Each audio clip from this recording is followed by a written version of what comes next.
talk about the tips and tricks that you should know if you want to get a 4 GPA in 4th semester. Uh, so tip number 1 ये है ना कि clarity is power. So अपने आप को clear करो कि क्या क्या चीज़ें पढ़नी है, ठीक है।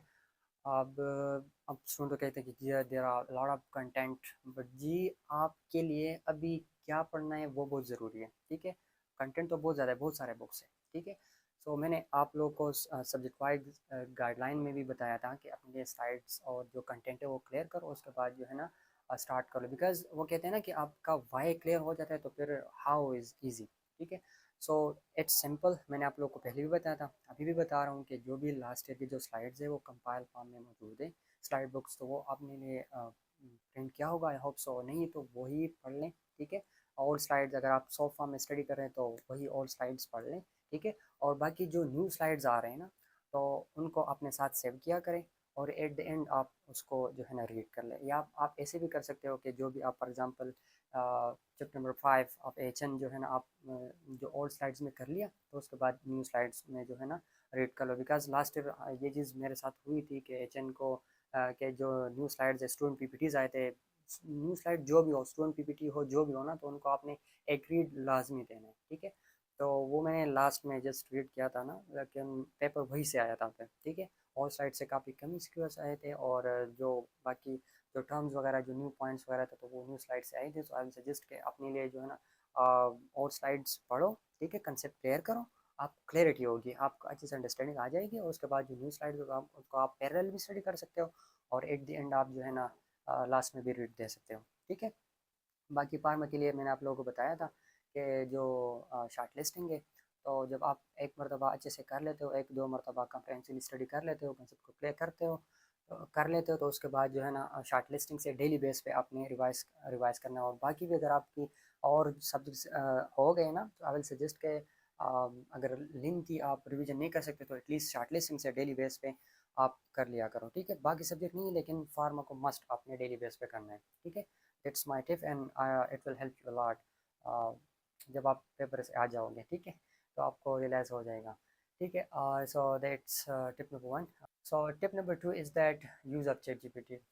As I have told you in my journey कि इसको मैंने अच्छे से यूज़ किया था, तो वो मैं बताता हूँ किस तरीके से। अगर आपको ऐसे समझ नहीं आया तो आप मुझे कमेंट सेक्शन में बता दें, मैं डेमो वीडियो बना दूँगा, ठीक है। तो मैं इस तरह करता था कि जो स्लाइड्स में अगर कोई खास बात समझ नहीं आती थी, कोई लाइन या कोई पैराग्राफ, या समटाइम ऐसा तो कोई पूरा स्लाइड्स हमें समझ नहीं आता, तो वो वहाँ से मैं कॉपी करके ChatGPT को देता था, और उसको मैंने अच्छे से कमांड दी थी। वो कमांड आपको पे यहाँ वीडियो पे शो हो जाएगा। उस तरीके से मैं कमांड देता था, और उसके बाद जो है ना वो मुझे कंप्लीट सारे एक्सप्लेनेशन और एग्जांपल के साथ मुझे बता देता था, ठीक है। और स्लाइड में एडिट वाला ऑप्शन होता है, तो एडिट में आप क्लिक करें तो वहाँ से आप कॉपी कर सकते हो।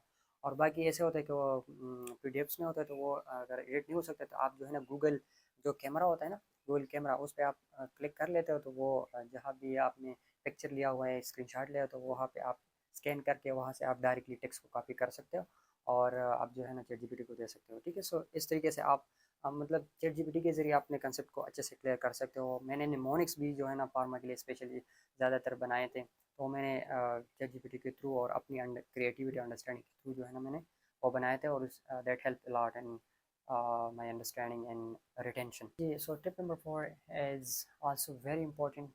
और आप लोग अभी पढ़ भी रहे हैं कि आपकी वैल्यूज़, आपकी बिलीव्स, आपके जो एटीट्यूड है, तो वो किस तरह आपकी लाइफ में एक बड़ा मेजर रोल जो है ना प्ले कर रही है। सो आपका खुद पे बिलीव जो है ना ये बहुत ज़्यादा मैटर करता है। बहुत सारे स्टूडेंट्स ऐसे मैंने देखे पढ़ते भी हैं और अच्छे खासे होते हैं, बट उनका अपने ऊपर बिलीव नहीं होता, एंड दैट्स वाई वो एग्ज़ाम में अच्छे से परफॉर्म नहीं कर पाते, ठीक है।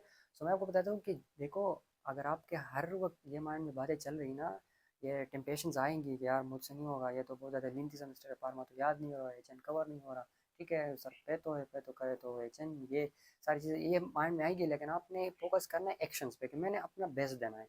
आपने ये माइंड सेट में कि I have to give my best, और जो होगा देखा जाएगा, ठीक है। तो आपने खुद भी बिलीव रखना है, और मॉर्निंग एंड इवनिंग आपने अपने साथ अफर्मेशंस बोलने हैं कि yes I will do it, I will do it, I can do it, ठीक है। और आप ऐसे फ्रेंड सर्कल रखो, ऐसे लोगों को सुनो जो कि आपको अपलिफ्ट करें, ठीक है, आपको आपके साथ एनर्जी रिलेट करें और आपको अपलिफ्ट करें, ठीक है।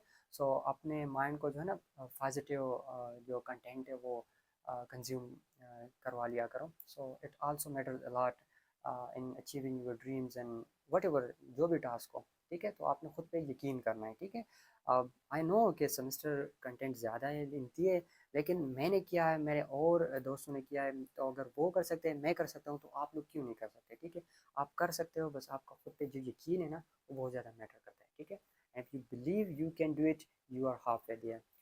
So that's all about. I hope आप बहुत अच्छा परफॉर्म करके आएंगे। और फिर भी अगर आप लोग का कोई क्वेश्चन है, कोई डाउट है, तो प्लीज़ मुझसे पूछा करें। I would happy to answer you all. Thank you so much.